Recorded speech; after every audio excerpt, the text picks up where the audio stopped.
بسم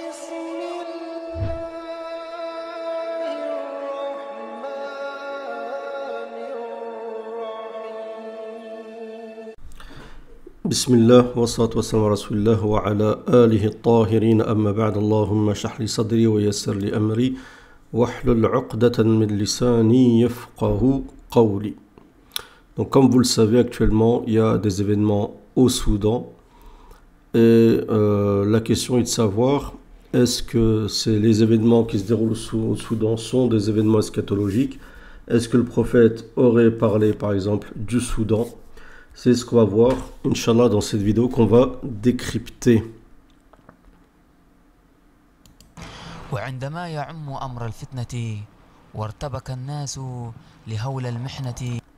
Donc là, il va lire la parole d'un savant qui dit « Et lorsque la fitna donc, va se généraliser et que les gens vont trembler à cause de l'ampleur de l'épreuve,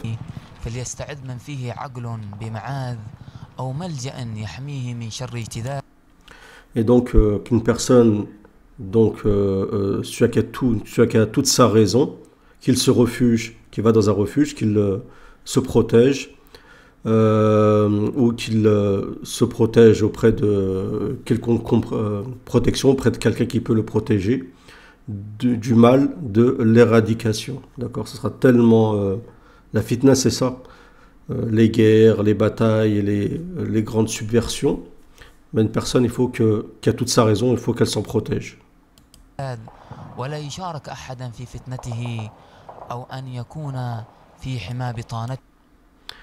Donc personne ne participe à cette fitna, à sa fitna à lui, dans laquelle il sera, d'accord, ou qu'il soit, d'accord, qu'il soit parmi les siens. D'accord, faut pas que la fitna touche les vôtres.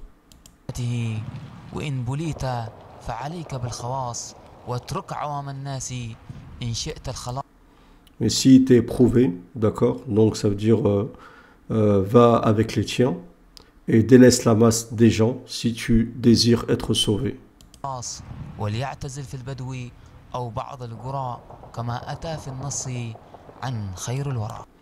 Et que l'un d'entre vous s'isole soit dans le Bédou, d'accord, donc le Bédou c'est par exemple le désert, les villages, ou ba'd al-Qura, les villages, la campagne par exemple, comme ceci a été cité dans le Nas, quand il dit le Nas, Ghan khayr al-wara, c'est-à-dire le texte cité par le prophète alayhi salatu wassalam.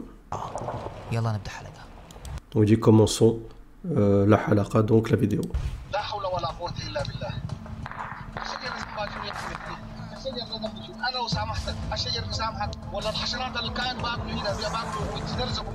السلام عليكم ورحمة الله تعالى وبركاته. متابعي مشاهدي قناة آخر من سيدات العالم. في هذا الفيديو سنتحدث عن أحداث السودان وعلاقتها بعلامات الساعة.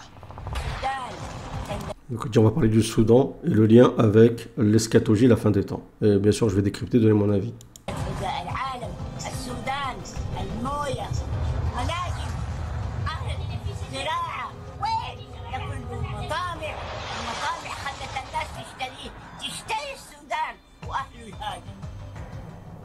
وسنتحدث عن 4 مواضيع.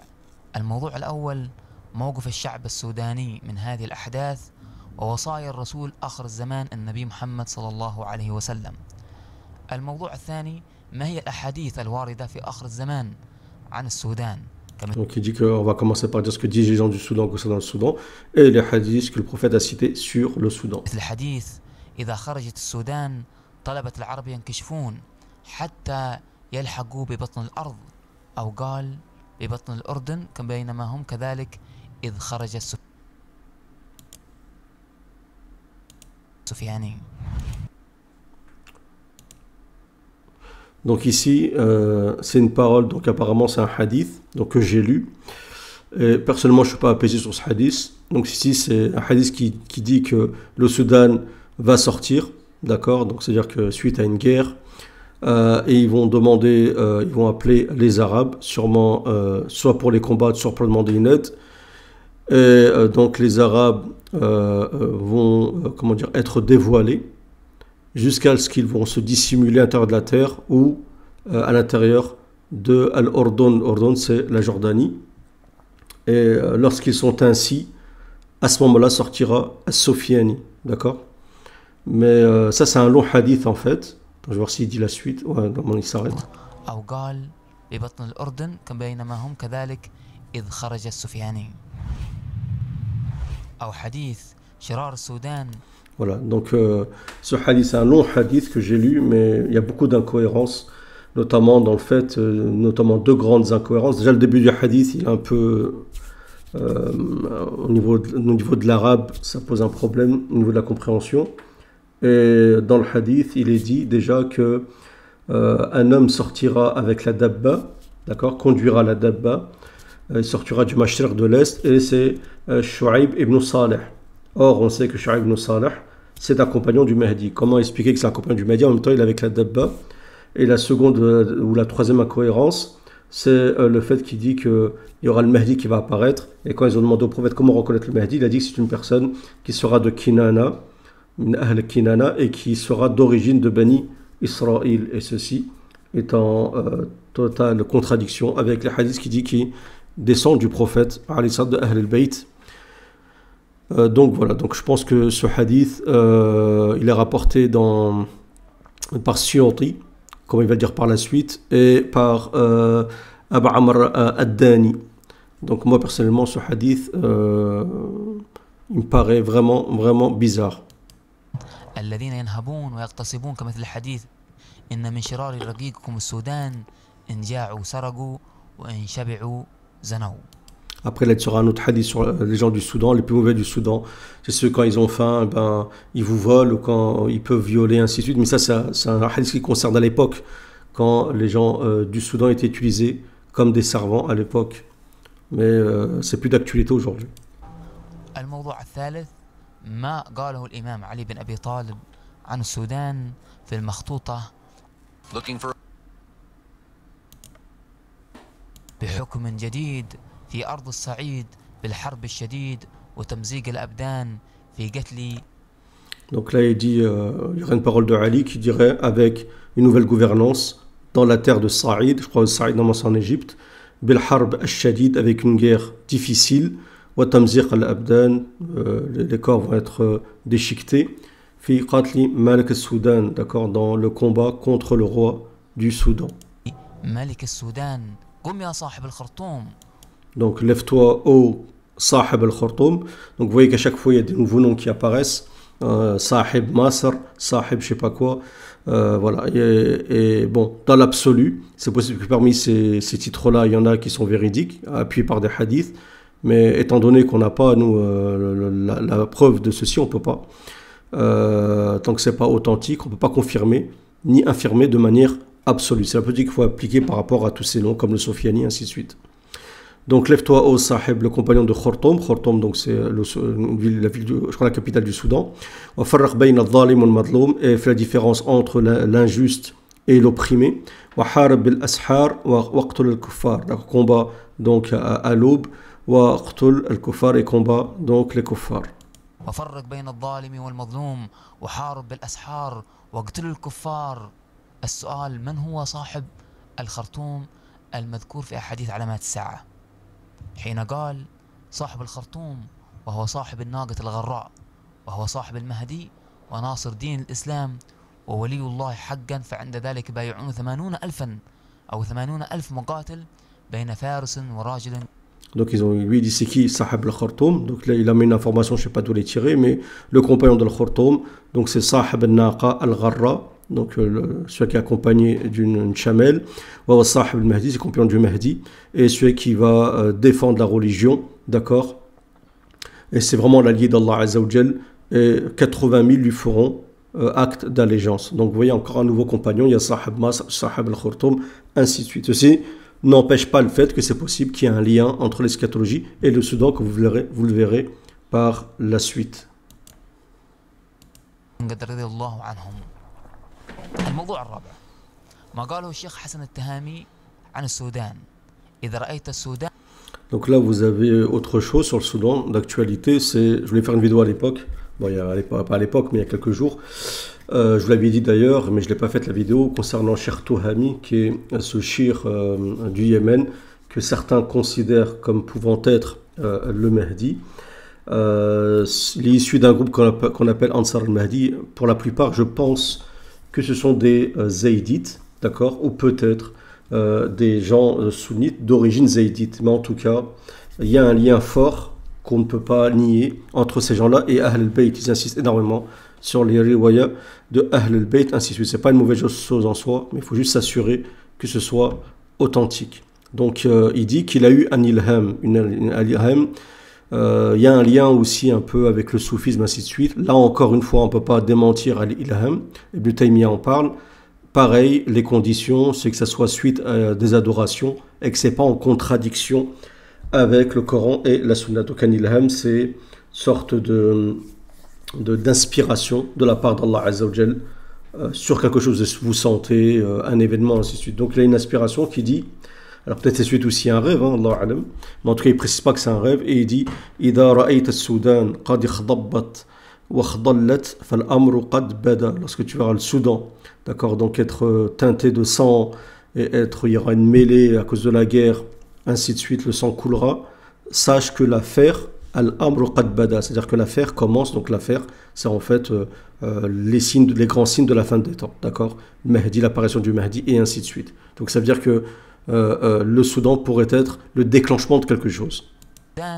قد اخضبت وخضلت فالأمر قد بدا فهو علامة الأمر الذي تنظرون وله تنتظرون. Donc il dit c'est le signe de l'affaire que vous attendez, que vous voyez, وله تنتظرون, et qu'en même temps vous attendez, d'accord. Donc tous ceux attendent la victoire de l'islam, l'apparition de l'imam Mahdi, ainsi de suite.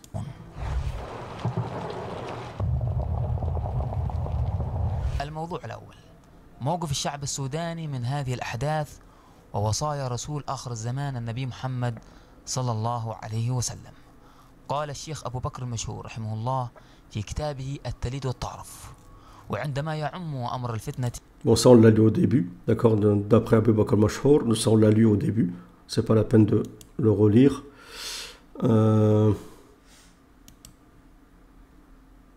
وصعوبة الوقوف أمامها فالواجب على المسلم السوداني بشكل خاص المسلم العاقل أن يبحث له عن ملجأ وعياذ تحقيقا لقوله صلى الله عليه وسلم كما جاء في حديث صحيح مسلم قال رسول الله صلى الله عليه وسلم إنها ستكون فتن.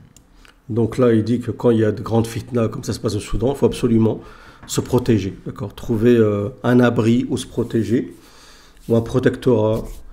Et le prophète a dit, dans un hadith de Muslim, qui est donc Inch'Allah authentique, où le prophète dit qu'il y aura des fitans, donc plusieurs fitnas, plusieurs subversions. Et le prophète dit que lorsqu'il y a une fitna, donc on parle de fitna, c'est souvent pas clair, d'accord. La fitna, c'est pas clair, ça engage des musulmans contre des musulmans, comme ça arrivait avec les compagnons après la mort du prophète, alayhi salatu wassalam. Donc le prophète conseille toujours dans ce genre de fitna que celui qui est assis est mieux que celui qui marche, d'accord. Celui qui marche est mieux que celui qui court, d'accord, vers la fitna. ألا ثم تكون فتنة القاعد فيها نزلت أو وقعت فمن كان له إبل فليلحق بإبله ومن كان له غنم فليلحق بغنمه ومن كانت له أرض. Donc le prophète conseille celui qui a des chameaux qu'il rejoigne chez ses chameaux, d'accord, c'est-à-dire qu'il s'éloigne avec ses troupeaux. Celui qui a des moutons, qui prend ses moutons et s'éloigne en fait de la fitna. Et celui qui a une terre, qu'il s'isole dans sa terre. Si tu as une ferme, voilà, de quoi t'éloigner en fait de la fitna. Sur le conseil, quand il y a de la fitna, il faut s'éloigner. Ce qu'ont fait certains compagnons, Abdullah ibn Omar, Bilal, radiallahu anhum, et d'autres compagnons qui n'ont pas voulu participer entre la fitna qui s'est déroulée entre les compagnons, même si dans cette fitna, il y avait au départ, il y a un groupe qui était dès le départ, qui avait qui avaient leur droit, qui étaient sur la vérité, on va dire, d'accord. Quand on parle de vérité, c'est pas la vérité absolue, parce que la fitna, c'est pas une vérité absolue, mais le prophète avait confirmé que le groupe opposé était le groupe d'iniquité, d'accord. طبعا هذه وصايا النبي صلى الله عليه وسلم. صلى الله عليه وسلم. طبعا الواحد الآن مثلا من السودان سيقول أنا الآن ليس لدي أي شيء، أنا الآن أريد الهروب. طبعا في نفس الحديث سأل رجل النبي صلى الله عليه وسلم. قال رجل يا رسول الله أرأيت من لم يكن له إبل ولا غنم ولا أرض. Puis un compagnon qui a posé la question au prophète, qui a dit « Oh, Ya Rasulallah, mais vois-tu celui qui n'a pas de chameau, qui n'a pas de troupeau, qui n'a pas de terre où il peut se réfugier, il fait comment ?» Bonne question. شوف رد النبي صلى الله عليه وسلم رد دقيق جدا وكأنه يتحدث اليوم عن فتنة السودان. ماذا قال له النبي صلى الله عليه وسلم؟ لأنه الآن إذا تبغى فلوس لازم تكون مع أحد الصفين، هذه المشكلة. فقال له النبي صلى الله عليه وسلم في نفس الحديث يعمد إلى سيفه فيدق على حده بحجر. شوف كيف. ثم قال ينجو إن استطاع النجاة. Donc le prophète sallam il dit il prend son épée, d'accord, et il la frappe avec une pierre, d'accord, où c'est le côté de la lame, il la frappe avec une pierre pour pas blesser quiconque, pour pas tuer quiconque, et il essaie de se sauver au maximum, d'accord. وصايا النبي صلى الله عليه وسلم انك لا تشارك احد في الفتنه، لا تشارك احد في الفتنه، لا تشارك احد في الفتنه. ثم قال النبي صلى الله عليه وسلم في نفس هذا الحديث لما سألوا هذا الرجل قال فيدق على حده بحجر ثم لينجو ان استطاع النجاه. اللهم هل بلغت. الله. Le prophète a dit à 3 reprises, oh Allah atteste que j'ai bien transmis, d'accord. Donc c'est un conseil qu'il faut mettre dans votre tête quand il y a une fitna comme ça, où c'est pas clair, où ça oppose des musulmans. Il faut pas se mêler absolument à la fitna et il faut s'écarter, d'accord. Alors, regardez s'il y a d'autres choses intéressantes. La vidéo, je ne l'ai pas vue entière. Alors là, on va voir les hadiths sur le Soudan et la fin des temps. ملاحظة مهمة جدا جدا. عندما تذكر اسم السودان في الحديث لا يقصد بها دولة السودان فقط، وإنما يقصد بها السودان ما حول ضفاف النيل كمثل إثيوبيا ونيجيريا وكل البلدان اللي حولها، كمثل حديث أخرجه الحاكم في المستدرك، وكذلك ذكره ابن حجر أو صححه محمد بن. Donc là, il va citer un hadith qui est cité, comme vous le voyez, donc Al-Hakim dans le Mustadrak, et qui a été considéré authentique par Mohammed Jarullah As-Saadi, d'accord, dans son livre Al-Nawafih Al-Atira. Jarullah As-Saadi في كتابه النوافح العطرة قال خير السودان، طبعا هذا مدح لأهل السودان، في أحاديث مدحت أهل السودان وهو أغلب الشعب السوداني شعب طيب جدا صراحة يعني، بس كيف هذه دخلت الفتنة؟ نسأل الله سبحانه وتعالى السلامة والعافية. قال النبي صلى الله عليه وسلم في هذا الحديث خير السودان 3 لقمان وبلال ومهجع. Donc là, il faut savoir que le mot Soudan, dans les hadiths, les ulama expliquent que Soudan, c'est pas obligatoirement le Soudan, le pays Soudan. Soudan, en fait, c'est tous ceux qui, d'après les Arabes, à l'époque du prophète de la péninsule arabique, sont considérés comme noirs. D'accord. Donc il faut savoir ensuite que pourquoi le Soudan c'est important aujourd'hui, pourquoi ça pourrait avoir un rôle dans l'eschatologie, c'est que même même personnes qui n'ont rien à voir avec l'islam, ne sont pas musulmans, beaucoup d'observateurs dans la géostratégie disent que le Soudan peut être une porte ouverte vers l'Afrique. D'accord.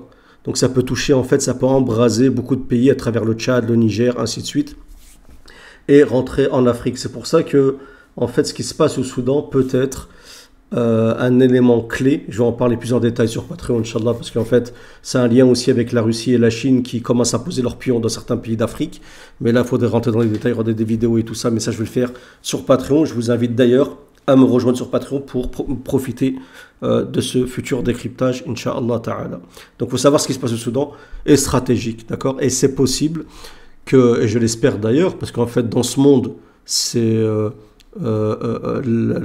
la victoire de la Oumma concerne toute la Oumma dans son entièreté. Elle ne concerne pas les Arabes. C'est certes, bon, l'islam est parti de l'Arabie, mais la victoire, elle n'est pas reliée directement aux Arabes. Tout le monde, en fait, dans la Oumma de Mohammed, à un moment donné, aura un rôle à jouer, même ceux qui sont en Asie, aura un rôle à jouer dans l'eschatologie et dans la victoire de l'islam. D'accord?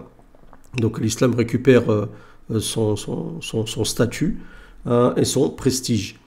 Et vous avez donc le hadith sur, par exemple, les 70 000 d'enfants de Bani Ishaq, quand le prophète disait dans un hadith qu'ils vont ouvrir Constantinople avec des takbirs, c'est dans un hadith.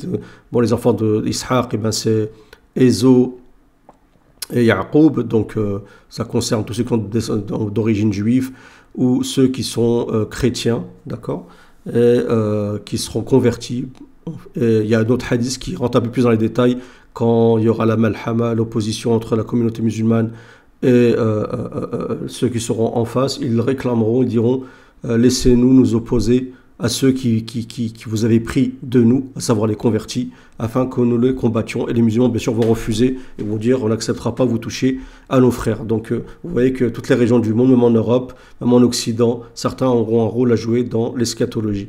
Et c'est pareil, et ça c'est une bouchara, une bonne nouvelle pour les Africains. Et quand je parle d'Afrique, pas que de l'Afrique du Nord, parce que l'Afrique du Nord, on en a déjà parlé avec ce qu'avait dit Qurtubi, le hadith de Muslim avec Ahl Souf, ainsi de suite. Donc, les gens du Maghreb ont un rôle à jouer aussi. D'accord. Chacun, en fait, subhanallah, Rabbi lui a donné un rôle bien défini. Et il est fort possible aussi que vers la fin des temps, à partir des événements du Soudan, et par l'Égypte aussi, parce que l'objectif, c'est qu'ils veulent en tout cas s'attaquer à l'Égypte, parce que l'Égypte c'est un gros problème en réalité, parce qu'elle est la frontière d'Israël. Et il y a un hadith qui est très connu, mais qui est souvent pas cité, c'est le hadith sur l'embargo. Le prophète a dit que la fin des temps ne se lèvera pas tant qu'il n'y aura pas un embargo sur deux pays, la Syrie et l'Égypte. D'accord. La Syrie, c'est possible, c'est déjà déroulé, mais l'Égypte, pas encore. L'Égypte, il n'y a pas vraiment de grands événements où il y a eu, on va dire, un embargo, une guerre civile, quelque chose comme ça. D'accord. Donc l'objectif, eux, c'est de s'attaquer, il y a l'objectif de s'attaquer à l'Égypte.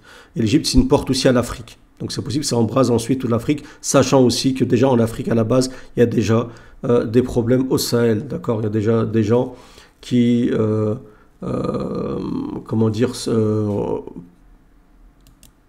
on va dire, qui réclament l'application de la religion musulmane, ainsi de suite. Donc ils sont un peu plus dans l'islam, qu'on va dire, que dans d'autres pays qui sont plus bas en Afrique. Mais dans le futur, c'est fort possible que l'islam embrase une grande partie de l'Afrique et plus de gens soient vraiment, on va dire, concernés par la préservation, par la défense de l'islam dans le futur. Wallahu a'lam. Et vous allez voir, je vais vous citer des hadiths par rapport à ça. مولى رسول الله صلى الله عليه وسلم. وكذلك ذكر في المعجم الكبير للطبراني عن ابن عباس قال رسول الله صلى الله عليه وسلم. Donc un autre hadith qui est cité dans le Mu'jam al-Kabir, le Tabarani, d'après Ibn Abbas, donc le prophète a dit ittakhidou Soudan, donc prenez le Soudan. اتخذوا السودان يعني وصايا النبي صلى الله عليه وسلم قال اتخذوا السودان. السودان فيها ناس واعيين ناس صالحين. قال اتخذوا السودان فإن ثلاثة منهم من سادات أهل الجنة من سادات أهل. Donc ça prenez exemple sur ceux du Soudan, parce que parmi eux, il y a trois, parmi les sadats, parmi l'élite des gens du paradis, Luqman, Al-Hakim, Luqman le sage, Al-Najashi, Négus, et Bilal al-Mu'adhan, Bilal qui était donc celui qui faisait l'adhan à l'époque du prophète alayhi salatu wassalam. أهل الجنة لقمان الحكيم والنجاشي وبلال المؤذن. يعني هذه الأحاديث كلها مدحت أهل السودان، ولكن كما نرى الآن في هذه الأحداث في ناس خيرين. يعني الآن الأمور صعبة جدا. من الناس الخيرين الآن يؤون الناس، من يساعد الناس، يعني يقدم المساعدة للناس، فالأمور صعبة. ولكن في نفس الوقت في ناس يسرقون البنوك. يعني فهؤلاء وصفهم النبي صلى الله عليه وسلم في آخر الزمان، سماهم شرار السودان. هؤلاء. Donc le prophète a parlé des gens bien du Soudan, le prophète aussi a parlé de Shirar al-Soudan, d'accord, les mauvaises personnes du Soudan comme tout à l'heure, ceux qui volent, qui violent, ainsi de suite. Bon ça, de toute façon, c'est dans tout. En réalité, dans le cas des guerres civiles, il y a toujours une partie mauvaise qui ressort comme ça. Lorsqu'il n'y a plus de loi, il n'y a plus tous les obstacles tombent, les gens montrent leur vrai visage, d'accord. Et je voudrais préciser que concernant les gens du Soudan, personnellement, j'ai une certaine expérience. Les gens du Soudan, je ne pense pas avoir rencontré dans ma vie un peuple qui a autant d'éducation, autant gentil, autant bien éduqué que les Soudanais, sincèrement. Ça veut dire que je ne pense pas qu'il soit possible d'avoir une embrouille avec un Soudanais. Tellement que les Soudanais sont gentils, sont avenants, ils sont accueillants, voilà, ils ont plein de qualités. Après, bien sûr, ils ont leurs défauts comme tout le monde, mais franchement, ce qui ressort quand vous fréquentez les Soudanais, c'est le bon comportement. فقط هم قليلة هؤلاء الغير واعيين. يعني وصفهم النبي صلى الله عليه وسلم بشرار السودان، يعني وذمهم النبي صلى الله عليه وسلم في حديث علامة الساعة. شرار السودان الذين ينهبون ويغتصبون. كمثل هذا الحديث قال من شرار رقيقكم السودان إن جاعوا سرقوا وإن شبعوا زنوا. فهؤلاء هم الذين وصفهم النبي صلى الله عليه وسلم كل من يسرق بنك أو يسطو على أي ممتلكات لهذا الشعب، فهو وصفه النبي صلى الله عليه وسلم من هذا من شرار السودان. هكذا أيضا ذكر السيوطي في العرف الوردي في أخبار المهدي، وكذلك ابن حجر. Donc là, un autre hadith qui est cité dans Suyuti cite, l'imam Suyuti, rahimahullah, dans l'Urf al-Wardi fi Akhbar al-Mahdi, dans un livre qui s'appelle ainsi, et aussi Ibn Hajar al-Haythami dans le Fatawa al-Hadithiyya. الهيثمي في الفتاوى الحديثية حديث إذا خرجت السودان، طبعا هذا حديث طويل جدا، قال إذا Voilà, donc le hadith de ici, lorsque Soudan sortira, donc j'en ai parlé, moi ce hadith je l'ai lu, il y a plein d'incohérences, franchement, il est vraiment bizarre même, je qualifierais de bizarre. Ce hadith, après chercher qui a authentifié ce hadith, j'ai pas trouvé d'authentification de personnes qui ont considéré ce hadith, mais au contraire dans des livres où on citait des hadiths da'if et voire mawdou'.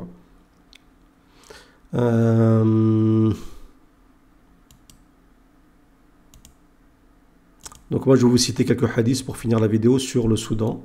Alors là vous avez un hadith qui est rapporté par Suyuti, d'accord, Jalaluddin Suyuti, qui est rapporté dans d'autres, on va voir dans d'autres livres de hadith, énormément de rapporteurs, où il dit, lorsqu'Allah Azza wa Jalla a descendu le verset, Thullatun min al-awwalin wa qalilun min al-akhirin, beaucoup au début parmi les premiers et peu parmi les derniers. Omar s'est mis à pleurer et le prophète et a dit, Ya Rasulallah, au messager d'Allah alayhi salatu wassalam, amanna bik wa saddaqnak, donc on a cru en toi et on t'a rendu véridique. Il lui a dit, man yanju minna qalil, d'accord, qui parmi seront les sauvés et parmi cette minorité. Et Allah a descendu thullatun min al-awwalin wa thullatun min al-akhirin, peu parmi les premiers et peu parmi les derniers, comme c'est dans le Coran. Et ensuite le messager d'Allah alayhi salatu wassalam a appelé Omar et il lui a dit qad anzalallahu fima qult, donc Allah a descendu sur ce que tu as dit, et il a cité les versets. Et Omar a dit radayna an rabbina wa tasdiq nabiyyina, nous sommes satisfaits de notre Seigneur et nous croyons donc à ce que dit notre prophète. Et le prophète alayhi salatu wassalam, le messager d'Allah, a dit min adama ilayna thulla, de Adam jusqu'à nous aujourd'hui beaucoup, d'accord, une majorité. Thulla, c'est la majorité. Et wa minni ila yawm al-qiyamah thulla, et de moi jusqu'au jour de la résurrection encore une majorité. Fala yastatimmaha illa as-Soudan.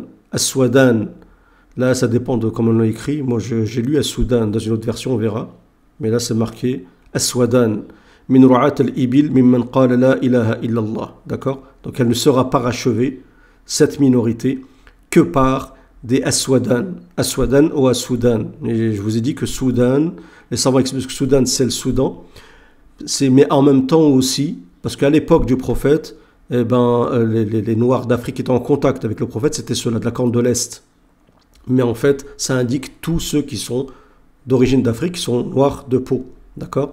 Et le prophète a dit parmi ceux, Ru'at al-Ibil, ceux qui ont les chameliers. D'accord? Mimman qala la ilaha illallah, de ceux d'entre eux qui disent la ilaha illallah. Donc ce hadith a été rapporté par l'Wahidi, par Ibn Abi Hatim, Wasalahu Ibn Asakir a cité la transmission complète dans Tarikh Dimashq. Voilà.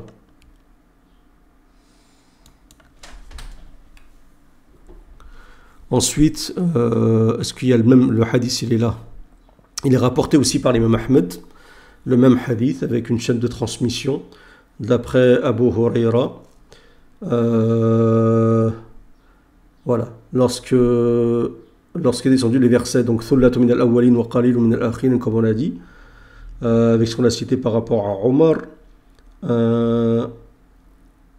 Alors.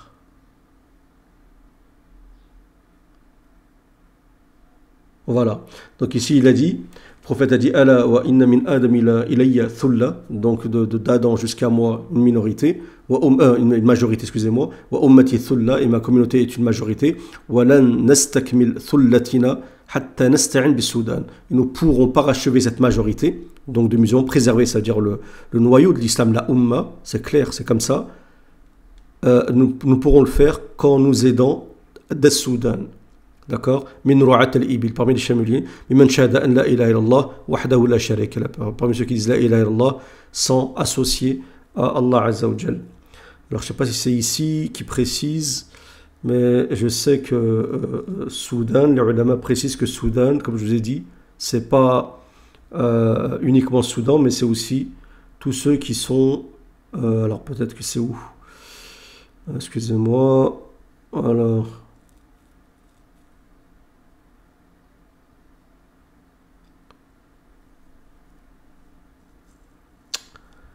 C'est où? Al-Soudan.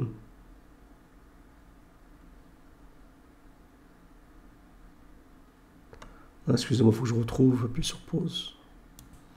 En fait, je savais bien que je l'avais lu, mais en fait, c'est dans le site Islam Web, d'accord, qui sont tenus par des chiites, qui est dit ici, donc, faqawlihi bis Soudan, donc le Soudan, d'accord, huwa jam' aswad, donc c'est le pluriel de aswad, tout simplement c'est noir. إلا السودان هي إلا التي للاستثناء والسودان جمع أسود وليس تثنية أسود معرفة كما ظن donc voilà, Soudan جمع أسود. C'est pour ça que je vous ai dit tout à l'heure, j'étais sûr l'avoir lu, mais c'est pas ici. Et ici vous avez un autre hadith qui va dans ce sens-là, ou du moins plusieurs, où il y a un hadith où le prophète alayhi salatu wassalam dit la yazal ahl al-gharb zahirin ala al-haq hatta taqum as-sa'a, d'accord, donc ne cesseront les gens du gharb, d'accord, de l'ouest sur la vérité jusqu'à ce que se lève l'heure. Certains disent que c'est l'Afrique, d'accord. Dans un autre hadith, le prophète dit yakhruja rajul min wara an-nahr, un homme sortira de l'autre côté du fleuve, donc ça veut dire c'est de l'autre côté de l'Arabie, d'accord. Yuqal lahu al-Harith ibn Harrath, on l'appelle al-Harith ibn Harrath, et devant lui un homme qu'on appellera Mansour, d'accord. Et en fait il donnera le pouvoir à qui? À la famille du prophète, donc au Mahdi. Et ici il dit que Wara an-Nahr, d'accord, c'est donc derrière la péninsule arabique.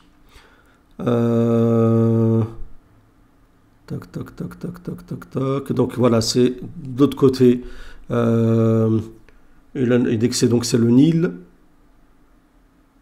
Donc ça touche les gens du Soudan, d'accord, et ceux qui habitent aux alentours du Nil, d'accord, c'est aussi les Égyptiens, donc ceux d'Afrique. Ensuite, un autre hadith un peu plus précis concernant ceci. Alors, ce que j'ai vu ce hadith.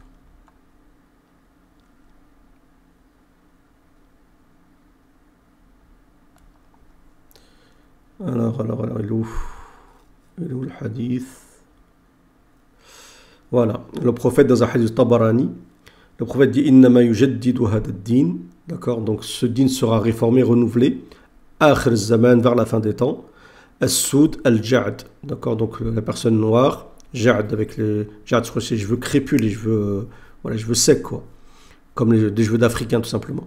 Ahlul jalabib, ceux qui porteront des jalabib. Jalabib, c'est un peu, vous savez, comme les tenues qui sont les Soudanais, là, des sortes de grands qamis larges, là, comme des gilbebs, ça ressemble à des gilbebs de femmes. En fait, c'est des grands qamis larges, comme ils mettent au Tchad, au Kenya. Excusez-moi. Min wara al-bahr, de l'autre côté de la mer, al-bahr. C'est pour ça que je vous dis que quand le prophète parle wara al-nahr, wara al-bahr, donc ça vise tous ceux qui sont du côté du Soudan. D'accord, donc personnellement, moi je ne connaissais pas ce hadith et on en apprend, alhamdulillah, rabbil alamin. Donc voilà, donc ces hadiths sont clairs sur le fait qu'il y a un rôle à jouer le Soudan et peut-être un début, d'accord, de la propagation du din. Bon, ça commence par une fitna, Souvent les choses commencent comme ça. Et pourrait se propager donc vers l'Afrique.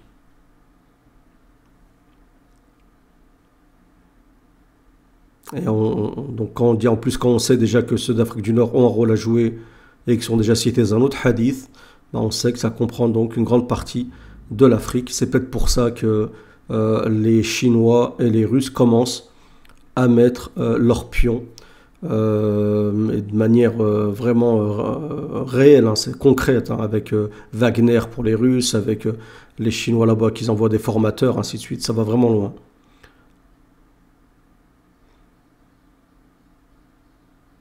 Après, ils disent que le Soudan est cité aussi dans les livres saints de la Torah, sûrement les évangiles.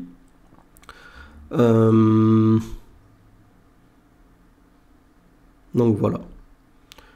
Donc voilà ce qu'on peut dire concernant le Soudan. Puis aussi vous êtes dans rapporté par Tabari. Donc la générosité a été séparée en 10 parties. 9 parties se trouvent au Soudan et une partie se trouve chez le reste des personnes. Je vous dis, quand vous connaissez les Soudanais, vraiment des gens très gentils, très agréables, très avenants, pour ceux qui ont la chance de les fréquenter. Donc la fitna en général, ça a un objectif. La fitna, c'est afin de purifier. C'est avec la fitna qu'il y a une purification. Allah Azza wa Jal purifie les bonnes des mauvaises personnes. Quand il y a une fitna, c'est un peu ça. C'est comme la fitna, c'est comme en arabe, ce verbe fattana est utilisé aussi pour purifier l'or de toutes ces impuretés. En espérant que cette vidéo vous aura plu. Si c'est le cas, j'aime un partage. N'hésitez pas à réagir dans les commentaires. Et si vous avez des informations complémentaires, n'hésitez pas à les citer sous cette vidéo. Salam à tous.